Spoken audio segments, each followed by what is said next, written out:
नमो बुद्धाय। जय भीम। आज मुझे इस बात की बहुत खुशी हो रही है कि वाकई में जो 1956 में धम्म चक्र चला था वो आज वाकई में गतिमान होता दिखाई दे गया औरंगाबाद में।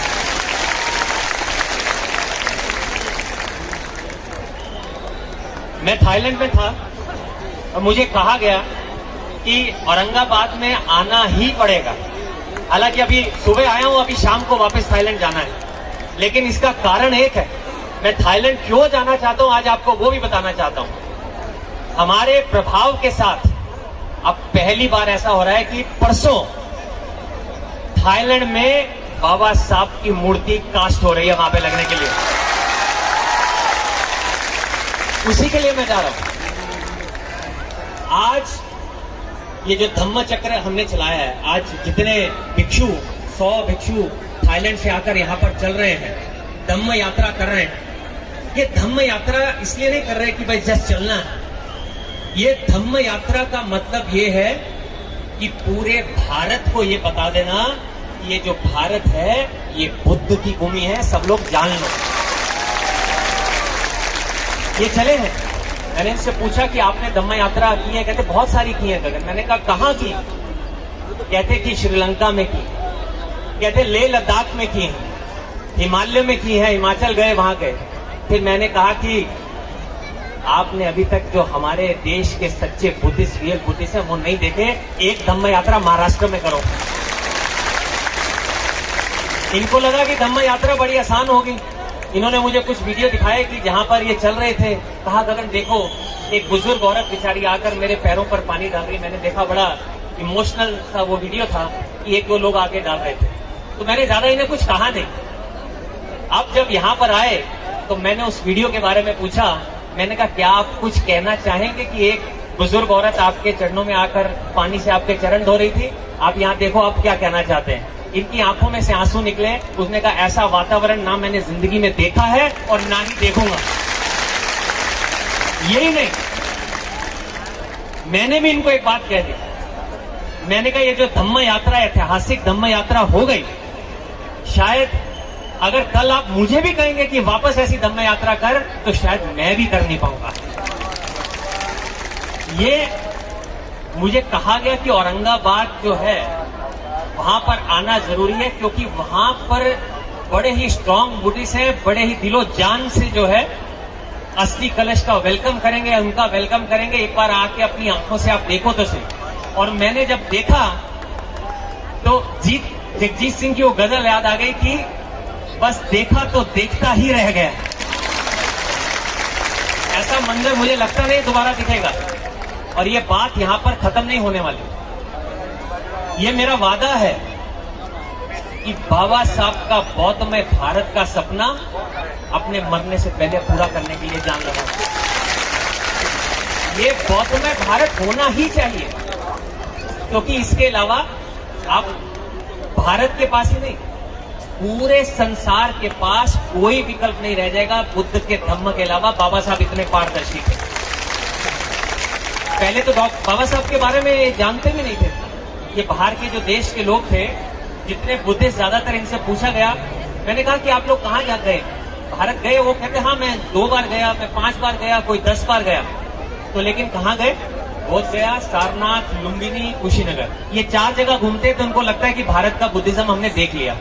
फिर मैंने इन्हें सच्चे जो भारत के बुद्धिस्ट हैं उनको दिखाया और महाराष्ट्र में इन्होंने आना शुरू किया, थाईलैंड से, वियतनाम से, अलग देशों से। और वियतनाम से जब महासंघा यहाँ पर आई तो उन्होंने जब ये मंजर देखा, बाबा साहब के बारे में पढ़ा, तो उन्होंने जानते हैं क्या कहा? मैं उनसे एक स्टैचू की रिक्वेस्ट कर रहा था उनकी यूनिवर्सिटी और मॉनेस्ट्री में। उन्होंने देखकर अपने मुंह से चैत्य भूमि पर यह अनाउंसमेंट किया कि वियतनाम देश में 14 अप्रैल को एक नहीं पूरे वियतनाम में 10 बाबा साहब के स्टैचू पूरे वहां पर लगा दिए जाएंगे।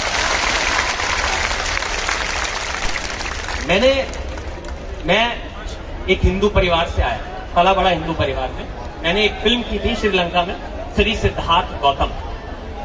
वो फिल्म करने के समय मैंने बुद्ध के बारे में पढ़ा, तैयारी कर रहा था, काफी तैयारी कर रहा था, तो पढ़ा तो सोच में पड़ गया कि इतना बड़ा धम्म का खजाना हमारे सामने कभी लाया नहीं गया, न स्कूल में लाया कहीं गया। बस ये बताया गया कि बाबा साहब ने संविधान लिखा था, उनकी जयंती के दिन छुट्टी होती है, बुद्ध का धम्म, बुद्ध बड़े शांति प्रिय थे, शांति का प्रतीक है, इतनी बातें बुद्ध और बाबा साहब के बारे में बताई गई, कुछ ज्यादा बताया नहीं गया। लेकिन जब मैं पढ़ा तो हैरान रह गया, मुझे लगा कि ये धम्म का खजाना तो इतना बड़ा है कि ये तो भारत में पूरी तरफ फैलना चाहिए। तो मैंने प्रचार प्रसार शुरू किया दूसरे देशों में, क्योंकि भारत में तो मैं आया ही नहीं। मैं वहां जब प्रचार प्रसार किया तो मुझे श्रीलंका के महानायक श्रीलंका के महानायक ने मुझसे मिलने से मना कर दिया। उन्होंने कहा मैं नहीं मिलना चाहता गगन से, कोई खास बात नहीं है। उन्होंने कहा कि ये तो बहुत प्रचार प्रसार कर रहा है, पिक्चर बहुत बड़ी, सारे रिकॉर्ड तोड़ चुकी है पिछले 70 साल के, तो आप क्यों नहीं मिलना चाहते? उससे सब मिलना चाहते। तो उन्होंने कहा ये तो वही बात हो गई, जो आदमी खुद ही खुश नहीं है वो तो लोगों में खुशियां बांटने की बात कर रहा है। तो मैं समझा नहीं। उसने कहा क्या वो बुद्धिस्ट है जो लोगों को जाकर बोल रहा है कि धम्म फॉलो करो? तो मैंने कहा ये बात तो सही है, तब मैं बुद्धिस्ट नहीं था। तो सबसे पहले मैंने 2014 में बौद्ध धम्म अपनाया श्रीलंका में।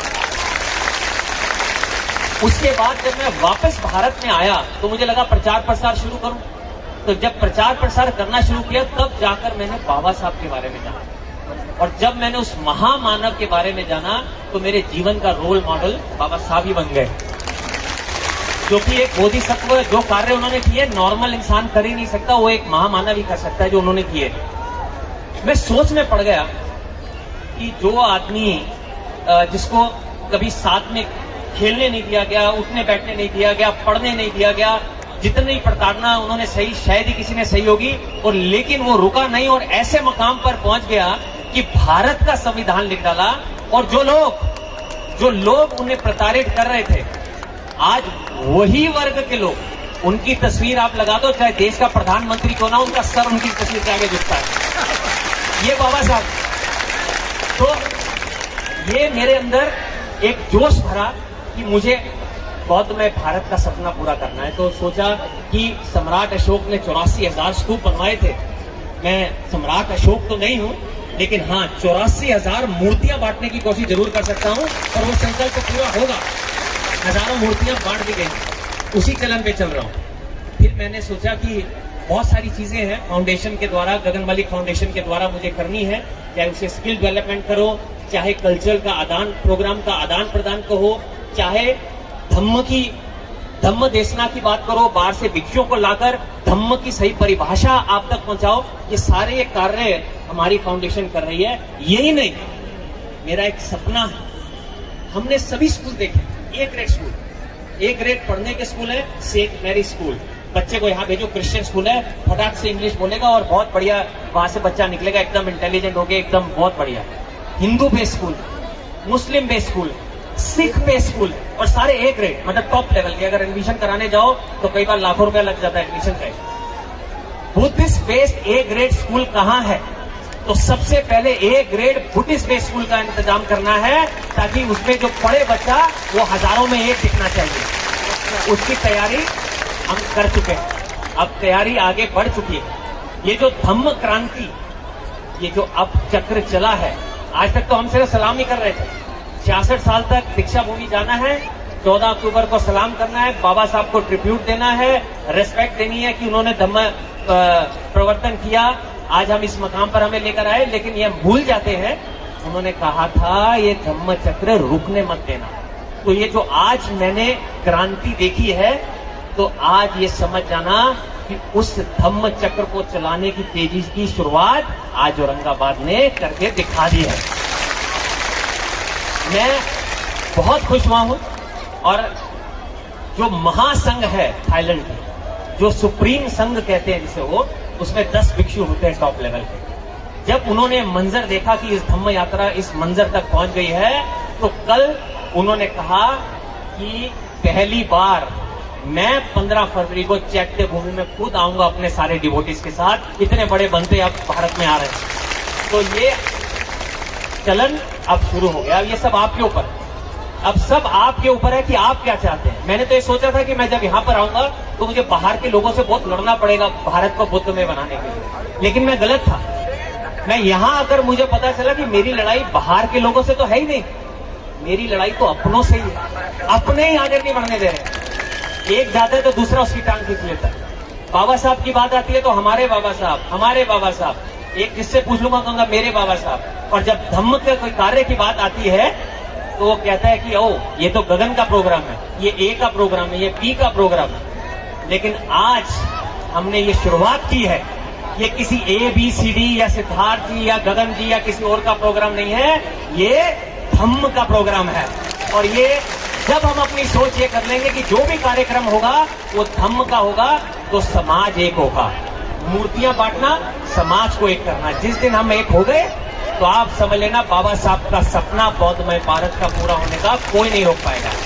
मैं ज्यादा समय नहीं लूंगा, मेरी फ्लाइट भी है 6 साढ़े 6 बजे की। अपनी स्पीच करके मैं जाऊंगा, लेकिन एक बार तहे दिल से मैं पूरी महासंघ का शुक्रिया करना चाहता हूं। मैं रात को जाता हूं कई बार तो मैं देखता हूं वो टांके लगा रहे होते हैं पांव के नीचे, मतलब उनके पांव इतने छिल चुके हैं कि वो टांके लगा के सो जाते हैं, कोई बात नहीं, सुबह फिर चलना है। तो खून निकलते हुए देखा, हालत खराब उनके पांव की मैंने बहुत ज्यादा देखी। 2 भिक्षु हॉस्पिटल में इस मकाम तक पहुंचे हैं। ये किस लिए कर रहे हैं? अपने लिए नहीं कर रहे हैं। इतने दूर से आए हैं, किसके लिए कर रहे हैं? हमारे लिए कर रहे हैं। तो हमें उस खून के एक एक कतरे को रिस्पेक्ट करना है और अपनी जान लगानी है और बौद्धमय भारत करके ही छोड़ना है। एक बार नमो बुद्धाय जय भीम बोलेंगे, क्योंकि मैंने इनको कहा है कि भारत में जब आप नमो बुद्धाय बोलते हैं वो अधूरा होता है जब तक ये ना कहें जय भीम। इनको समझा दिया अच्छे से। तो जब हम जय भीम बोले तो आवाज जो है वो कहां तक जानी चाहिए? एटलीस्ट थाईलैंड तक जानी चाहिए। तो अब अपनी स्पीच खत्म करने से पहले थाईलैंड तक एक आवाज पहुंचा देते हैं कि हम आ रहे हैं बौद्धमय भारत लेकर। नमो बुद्धाय जय Bhim. Okay, thank you very much. नमो बुद्धाय जय भीम। सबको बहुत बहुत शुक्रिया एक बार दिल से।